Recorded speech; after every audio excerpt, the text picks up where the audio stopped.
Something that I'm frequently asked about by beginners getting started on their drawing or painting journeys is how to loosen up their styles, how to create more expressive, looser drawings and paintings. They want to bring more of themselves into their artwork and enjoy the process of drawing and painting more, and break away from their need to overly describe every single little thing in that visual composition. Today, I'm going to be sharing my top 8 tips that have really helped me become looser and more expressive in both my drawing and my painting, and have also really helped me develop my own art style. When so many of us get started on our art journeys or even simply appreciating art, for a lot of us, seeing those super hyper realistic, super highly detailed artworks is incredibly awe-inducing. And because we're so in awe and so inspired, that's kind of what we want to do ourselves. And so we push and push and push to detail absolutely everything as much as we possibly can. And we kind of have that objective of having everything be super highly realistic. But a lot of us continue pushing until everything is overly described, very stiff. There is not much of ourselves in the picture in terms of we didn't think of how we would be bringing ourselves into the composition. We honestly didn't even give thought to the composition at all, to composition design. What's the focal point? What are the secondary, tertiary elements supporting the focal point? How are we going to create harmony and contrast? Balance, all of those things, because all we are focusing on is just taking this image and replicating it as highly realistic as possible to the best of our abilities, that we forget about all of these super important things that we really have to continue working on as artists, trying to develop our voice, trying to develop our style, and really trying to create effective, interesting looking compositions that have ourselves in them, that are able to communicate some sort of message. And of course, when we're learning about art fundamentals such as 3D form, value, perspective, light behavior, all of those things, those go hand in hand with realism, with you being able to develop your skills and your abilities to draw or paint something that looks realistic. You need to stem from references. And in the beginning, when you're learning about all of these things, yes, absolutely, you are trying to replicate what you're seeing in real life so that you can really gain that knowledge and those skills, so that you can make something look realistic if you so choose. And also, it's through seeing things in real life and studying references that we develop our observational skills. So yes, stemming from references and really doing studies that are kind of more realistic is very important, not only in the beginning, but also as you continue moving forward in your journey.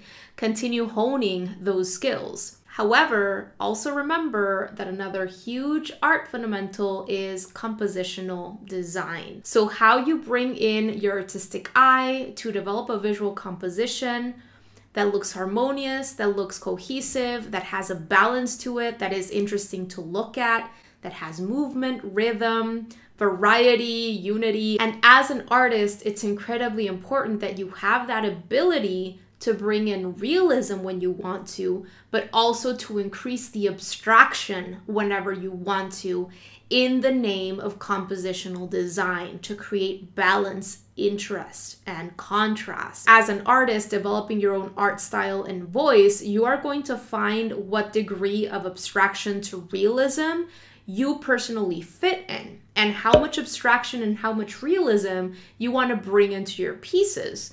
And the reason why I'm saying all of this is because more expressive, looser styles have higher degrees of abstraction in them, okay?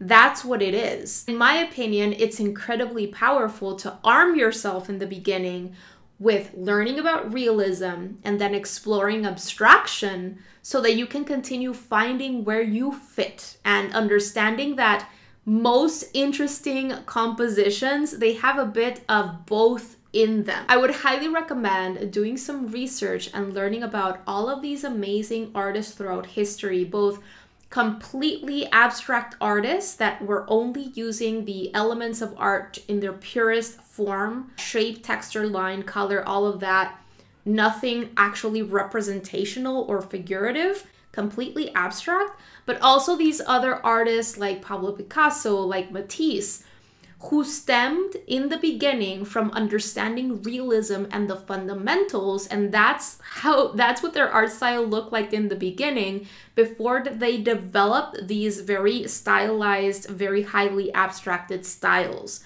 They stemmed from that, from understanding the fundamentals and really creating that solid foundation for themselves as artists before they broke the rules and explored and developed their own art style. Okay, so having said all that, I'm now going to be moving on to sharing my top 8 tips that have really helped me loosen up and create more expressive styles with both my drawing and my painting. Getting right to it, tip number 1 is going to be to take a few minutes to get mentally and physically prepared before getting started with your drawing or painting. Most of us are so wound up and so stressed all day.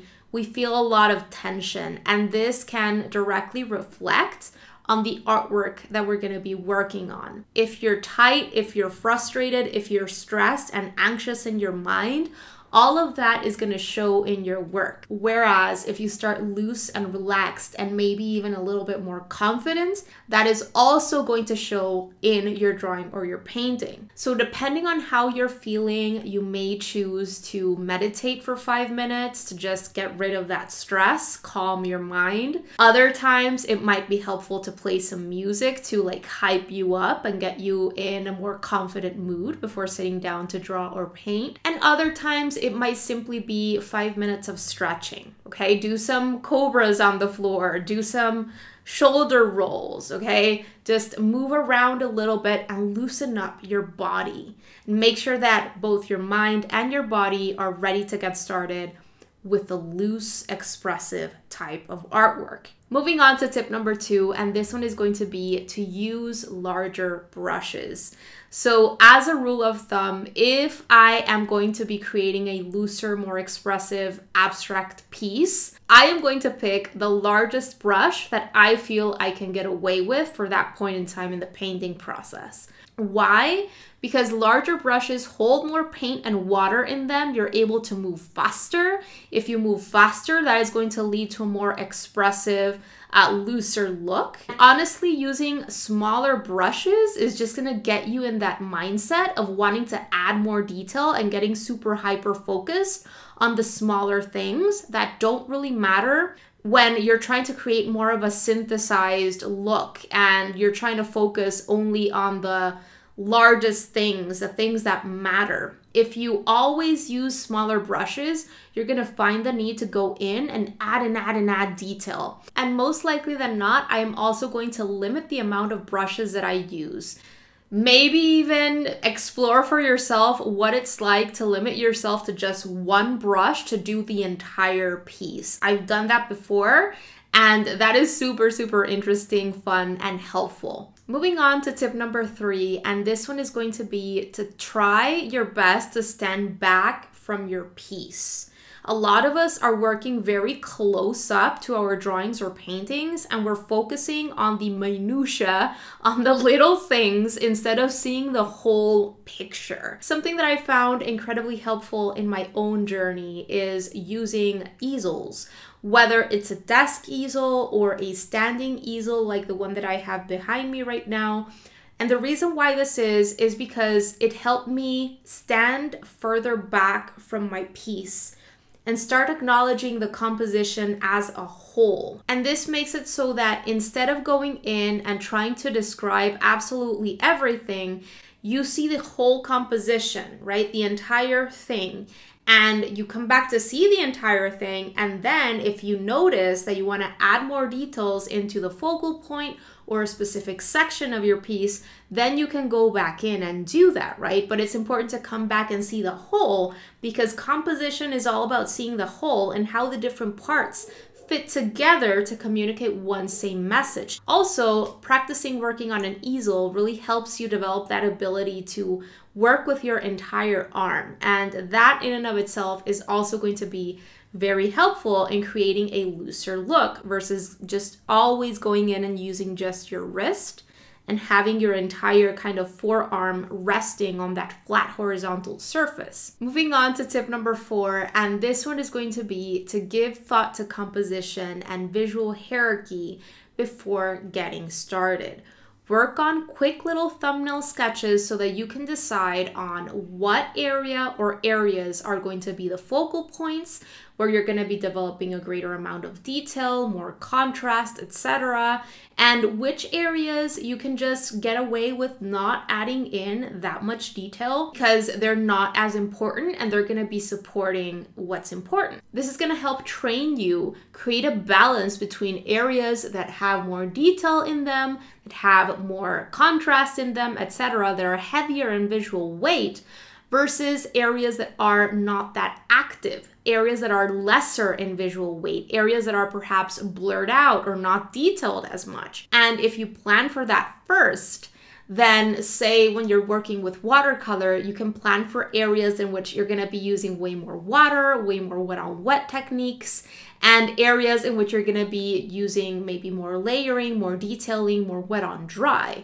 Whereas when you're using something like graphite pencil, it's just about developing a higher level of contrast and detail. For example, if you're going to be drawing a portrait, maybe you want to develop more detail in the face or even in the eyes versus in the hair and the top of the body. So you can really play with that and create very interesting looking compositions. Moving on to tip number 5, and this one is going to be to practice describing as much as possible with the least amount of brushstrokes or pencil line work as possible. So by this point, if you've been part of any of my online communities for any amount of time, you've probably already heard me say time and time again how important smaller sketches and explorations are, and that they're just as important as larger, more polished pieces that we spend more time on. And this is one of those cases. So here's an example of this exercise.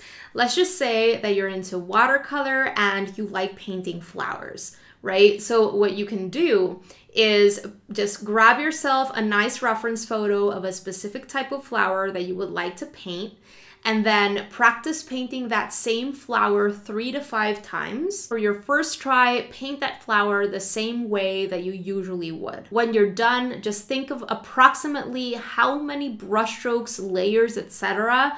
you went in with. And then go for it a second time and try to limit yourself. So if you went in with 20 brushstrokes or something like that, limit it to 15 brushstrokes. If you went in and did 3 layers, limit yourself to 2 layers, right? And then leave it, and then go into the next one. And then in that one, limit yourself to 2 layers or 1 layer and 8 brushstrokes, and then move on to the next one, and so on and so forth until you limit yourself more and more.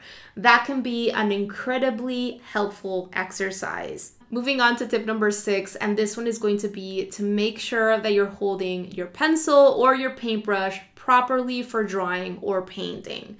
So most of us, when we're getting started with drawing or painting, we're holding our tool very close to the tip, very controlled. If you're into drawing and sketching, or you're going to be drawing or sketching, it can be very easy to go back to the simple standard tripod grip, because that's what we're trained to use since the beginning, since we're kids, since we're learning to write. We learn to write with pencils and pens in a very tight, controlled way. And of course, that is not going to help you create more loose, expressive styles when it comes to developing your art style. So make sure that you're holding your pencil higher up. I'm going to make sure to leave links in which I go over different pencil grips and also drills that you can do for drawing. That'll be down below for you as well in the recommended resources. But also, when you're using a paintbrush, don't hold your paintbrush like this.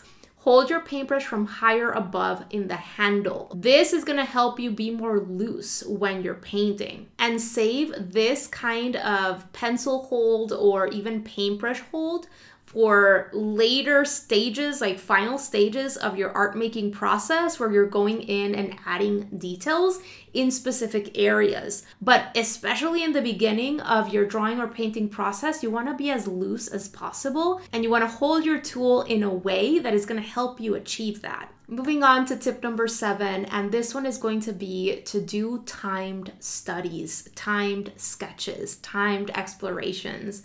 So go ahead and time yourself, 15 minutes, 10 minutes, 5 minutes, okay? This can be incredibly helpful as well because you train yourself to synthesize the visual information that you're taking in and to get the main, most important information down on paper fast. You train yourself to leave out the things that don't really matter and focus on what does. And that can be incredibly powerful because it'll help you work faster later, which, as I said, that in and of itself is going to lead to a looser, more expressive look. It's going to lead to confidence, and it's going to train you to pinpoint the things that matter first and communicate them with the least amount of brushstrokes as possible. And the final tip is going to be to embrace the unfinished look. These types of artworks can be incredibly interesting to look at because, again, the artist really made a play with, let's just say it's a drawing, okay, created with graphite or even colored pencils. If the artist gave thought to what's the focal point and where you want to develop a larger amount of visual weight and description and detail in, contrast in, and whatnot, and having areas that are not as detailed and maybe even are left sketchier and with that very raw, unfinished look, that can lead to very interesting results.